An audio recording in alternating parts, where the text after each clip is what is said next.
محترم ناظرین، السلام علیکم ورحمۃ اللہ وبرکاتہ۔ حیض کی حالت میں جماع اور اس کے نقصانات۔ پہلی بات تو یہ ذہن نشی رکھیں کہ حیض کی حالت میں جماع یہ حرام ہے۔ اللہ تبارک و تعالیٰ کا ارشاد ہے فَاعْتَزِلُوا النِّسَاءَ فِي الْمَحِيضِ کہ حیض کی حالت میں بیوی سے الگ رہو۔ بالغ عورت کو ہر مہینے آگے کے راستے سے بغیر کسی بیماری کے معمول کے مطابق جو خون آتا ہے اس کو حیض کہتے ہیں۔ حیض کی کم سے کم مدت 3 دن اور 3 راتیں ہیں اور زیادہ سے زیادہ مدت 10 دن اور 10 راتیں ہیں۔ کسی عورت کو 3 دن اور 3 راتوں سے کم خون آیا تو وہ حیض نہیں ہے بلکہ استحاضہ ہے۔ اسی طرح اگر کسی عورت کو 10 دن اور 10 راتوں سے زیادہ خون آیا تو جتنے دن 10 دن سے زیادہ خون آیا وہ بھی استحاضہ ہے، البتہ 10 دن اور 10 راتیں حیض میں شمار ہوں گی۔ 9 سال سے پہلے حیض بالکل نہیں آتا، اس لیے 9 سال سے چھوٹی لڑکی کو جو خون آئے وہ حیض نہیں بلکہ استحاضہ ہے۔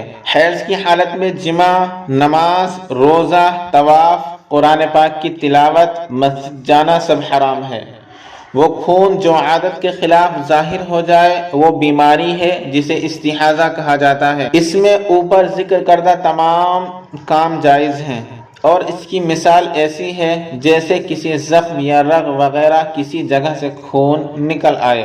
یہود اور مجوسی حیض کی حالت میں اپنی بیویوں کے ساتھ کھانا کھانے، ایک گھر میں رہنے اور دوسرے امور بھی ناجائز سمجھتے تھے، جبکہ عیسائی حائضہ عورتوں کے ساتھ بھی جماع کرتے تھے۔ مسلمانوں نے اس بارے میں آقائے دو جہاں سرکار دو عالم صلی اللہ علیہ وسلم سے معلوم کیا تو آیت نازل ہوئی، تو آقائے دو جہاں نے واضح الفاظ میں فرما دیا کہ حیض کی حالت میں جماع حرام ہے، لیکن ان کے ساتھ کھانا پینا، ایک ساتھ رہنا، اٹھنا بیٹھنا وغیرہ سب کام جائز ہیں۔ پہلی بات تو یہ ہے کہ حیض کی حالت میں جماع کرنے سے اللہ اور اس کے رسول کا حکم ٹوٹتا ہے، اور ساری طب کا اس بات پر اتفاق ہے کہ اس حالت میں جماع بہت ساری بیماریوں کا سبب بنتا ہے، اور فطرت سلیمہ کا تقاضا بھی یہی ہے کہ جب عورت ایک تو بیمار ہو اور دوسرا گندگی اور ناپاکی کی حالت میں ہو تو الگ رہنا چاہیے، اس لیے کہ اس وقت عورت جسمانی اور روحانی طور پر اس کام کے لیے تیار نہیں ہے، تو دور رہنا بہت بہتر ہے۔ پروفیسر میسی کی تحقیق: حیض کی حالت میں جماع کرنے سے مرد کا جنسی نظام ناکارہ ہو سکتا ہے،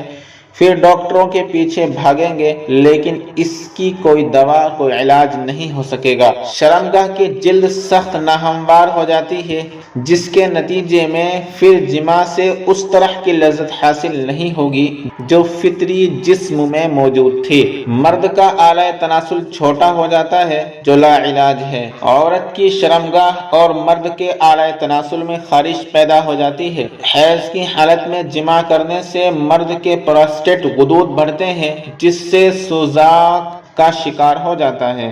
بعض اوقات حیض کی حالت میں خون کا دور اتنی شدت اختیار کر لیتا ہے کہ جس کا کنٹرول کرنا مشکل ہو جاتا ہے اور انسان کی موت کا سبب بنتا ہے۔ عورت کے اعضاء میں شدید درد پیدا ہو جاتا ہے، بچے دانی میں سوزش پیدا ہوتی ہے جس کا کنٹرول پھر مشکل ہے، اس کے تخمدان مکمل طور پر ختم ہو جاتی ہے۔ حیض کا فاسد مواد رحم کو جاتا ہے جو سخت سوزش کا باعث بنتا ہے۔ بعض اوقات حیض کی حالت میں یہ فاسد مواد مرد کے خصیوں میں جاتا ہے جس سے وہ سوکھ جاتا ہے۔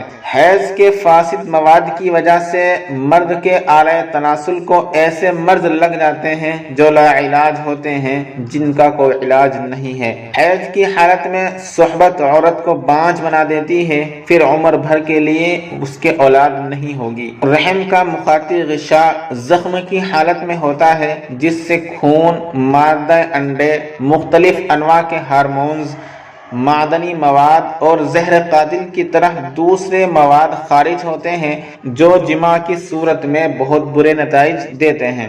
ایسی حالت میں صحبت کرنا خون کے زیادہ بہنے کا سبب بنتا ہے جو سخت درد اور تکلیف کا باعث ہے۔ حیض کی حالت میں جماع خون کی بندش کا سبب بنتا ہے۔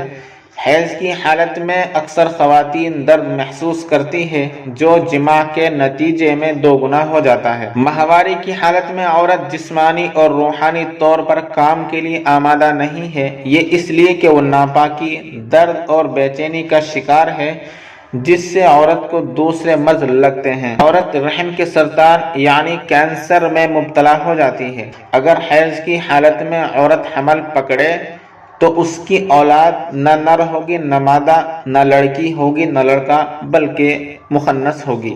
حیض کی حالت میں جماع کرنے سے مرد کے کروموسوم کی فعالیت ختم ہو جاتی ہے جس سے پھر حمل نہیں ٹھہرتا۔ اس ناپاکی کی حالت میں جماع کرنے سے وہ نئی اور لا علاج بیماریوں میں مبتلا ہو جاتا ہے۔